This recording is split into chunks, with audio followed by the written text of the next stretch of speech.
Welcome, ladies and gentlemen. My name is Dr. Paul Hernandez to College Positive Volunteer Training, Training the Trainer session.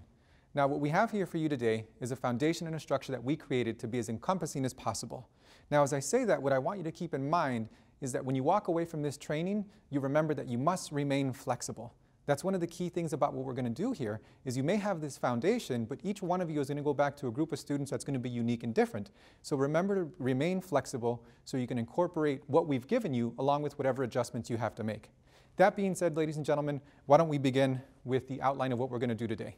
What we're going to do first in Part A is define what a College Positive Volunteer is. And in Part B, what we're going to do is go over the CPV training presentation and activities, and within that we have the main components of the CPV training and conducting the CPV training. And in Part C, we have the CPV training manual and the main components of the CPV manual along with the use of the CPV manual. Why don't we begin with me defining for you what a College Positive Volunteer is, or a CPV.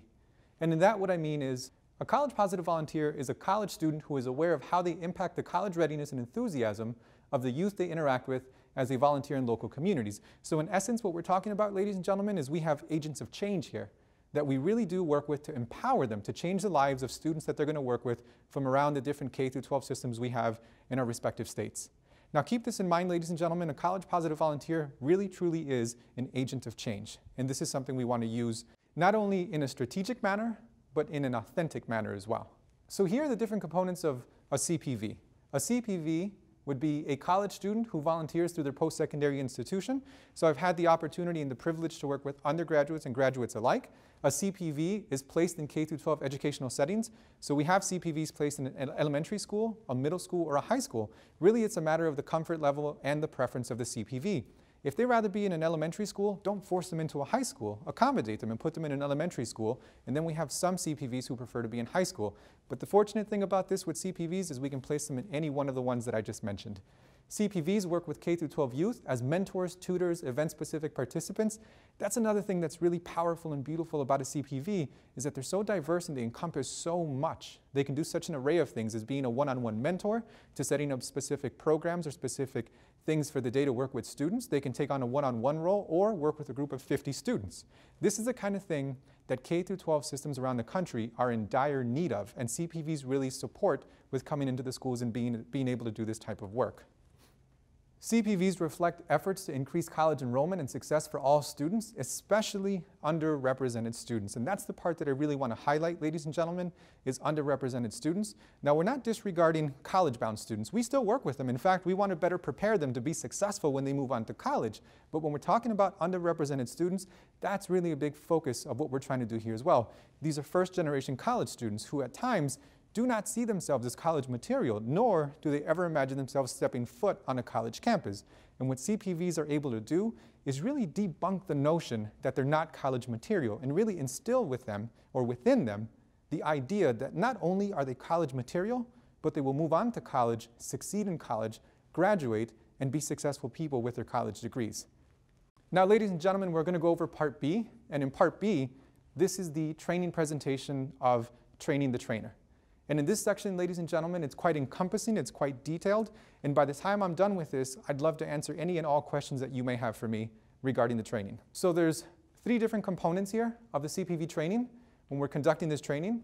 Part 1 is what is CPV and college access, the activity and review. Part 2, being a college positive volunteer and the toolkit, activity and review. And the third part, paying for college and an activity and review.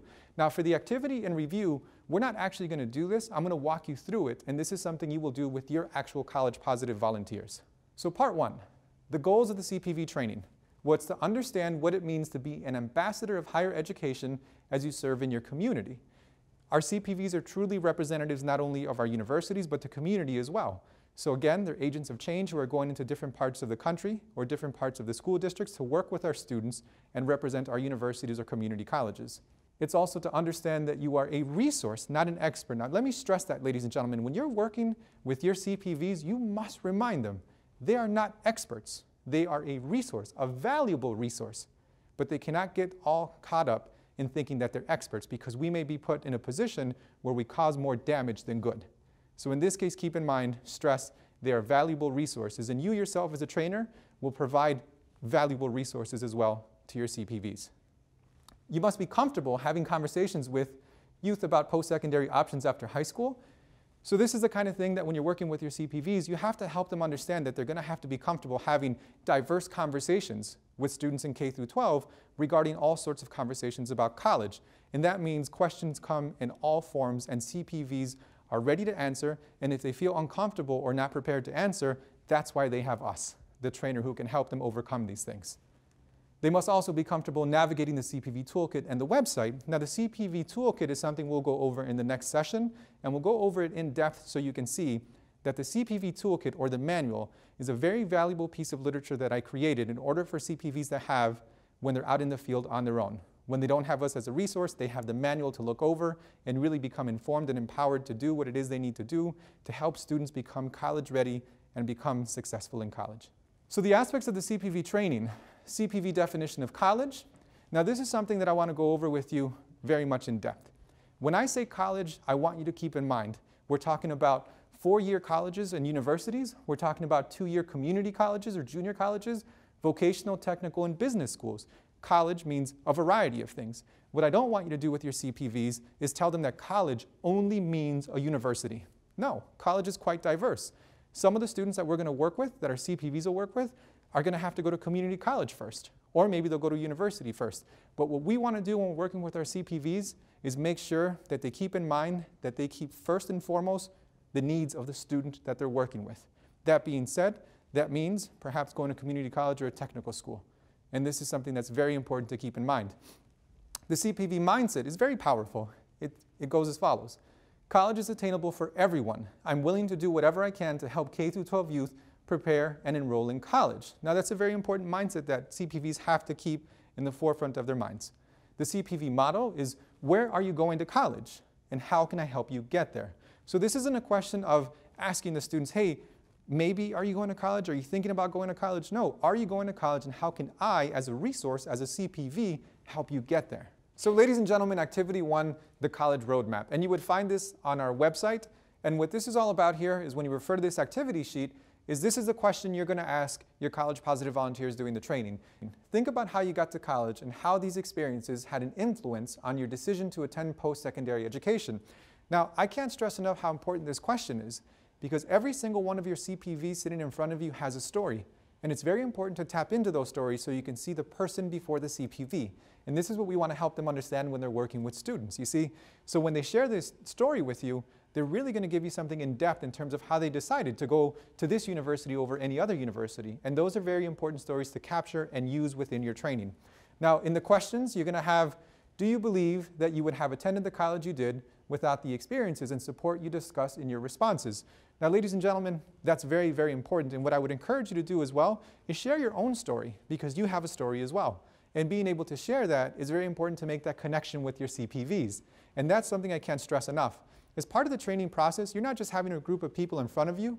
You have people that you want to connect with, work with, and support, because you're going to have intimate contact over the course of quite a while, about a year, and in some cases even longer. And you want to keep this relationship so you can keep tapping into the resources that you have together, and you can grow together as well. This isn't just about CPVs growing from what you have to teach them, but you as a trainer will also grow with what CPVs can teach you, and you must keep this in mind. Now, the next question you'll ask in the Activity 1 is, how can you use your experiences to encourage youth to attend college? That's extraordinarily important. You see, so many of the students that our CPVs are going to work with, especially first-generation college students who don't see themselves as going to college, they must hear our CPV stories in regards to the experiences they had and how this encouraged them to attend college. Because of the challenges that some of our CPVs face, they can share this openly in a manner that's positive and constructive to help others really put themselves in a position to move forward and go on to college. The next question will be, how will you relate to K-12 students who have experienced different roadmaps? Now, this is very important. What your CPVs must remember, and what you must remember as well, is that our students in K-12 are extraordinarily diverse, which means they'll all have very different stories. In some cases, your CPVs are going to work in rural areas, urban areas, homogeneous areas, racially diverse areas. I mean, there's an enormous amount of diversity found out there that the CPVs are going to be immersed in. So keep this in mind as we're going through this. These activities are very important when you're going over them with your students. When you're going over this with them, it's part of keeping them engaged and making connections with your CPVs. So don't take this component or this activity lightly. Make sure you go in depth and you really work it together. If you don't take this part serious, neither will your CPVs. So keep that in mind. The aspects of the CPV training. Well, what is college access? Well, what we mean by this is encouraging and helping K-12 youth consider, plan for, and attend post-secondary institutions after high school. So efforts are often aimed at underrepresented students, especially low-income and first-generation students. However, the goal is access for all. So remember, although we do focus on underrepresented students, we do focus and help all students to move on to college and have college access. The CPV is one of the many college access programs, not only in the state of Michigan, but in states all over the country. I'll give you an example. Every state has a college access network. So that's one organization that I would say from state to state that you would tap into as a resource, which is very important. So aspects of the CPV training, the need for CPVs, well, the changing need for post-secondary education in the workforce is one tremendous need. You see, ladies and gentlemen, we know this as a society, that more and more jobs are becoming directly connected to having an education. And this is something that we really have to get across to our CPVs to help our students understand that they have to continually strive for higher levels of education to get those complex, high-paying jobs that can really change their lives on many levels. But it's not just about post-secondary education and having this for a job, but we know this. In fact, let me share something with you. We know this as a fact. The #1 health predictor in the world is having an education. And that's a huge component to make sure that our students understand that, to make sure that they stress the importance not only from a work standpoint, but from a social network, social capital, and human capital standpoint when it comes to our students becoming empowered to change their lives.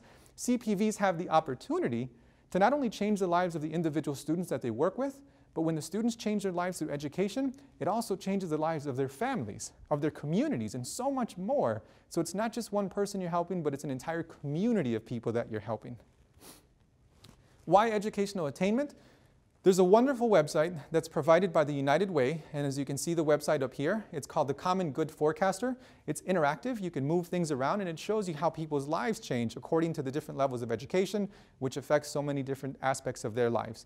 So this is a tool that I use and I actually take my CPVs to so we can move it around so they get a better picture, because you have to remember as well when we're working with our CPVs and you're training them, there's different types of learners. There's some that are going to be very much engaged when you're talking to them, but some are visual learners. So it's very important to take them to the website and let them be involved. So I encourage you to really hit all the different styles of learning when working with your CPVs. So addressing barriers to college. So here are some of the things that we've discussed during the that we're going to discuss during the training. Academic preparation, social capital, college knowledge, and affordability. These can all be barriers to college. Let me give you an example. Social capital is a very important one. In some communities, kids grow up and they have access to neighbors who are medical doctors, who are lawyers, who are quite diverse and successful in regards to what they do. And in some communities, like the one that I came from, you don't find anyone who even has a high school diploma. So you don't really get to see, as a young person, people who have degrees or have used education as a source of empowerment. And this is definitely a barrier when it comes to that social capital aspect. You can't just tap into this, but this is what a CPV represents. When they go into the schools, they can be a part of that social capital. They're a person with that education and access to other people with educations to really bring to life that education does exist, not only for people like themselves and who are in college, but people like our students who we want to encourage to move on to college.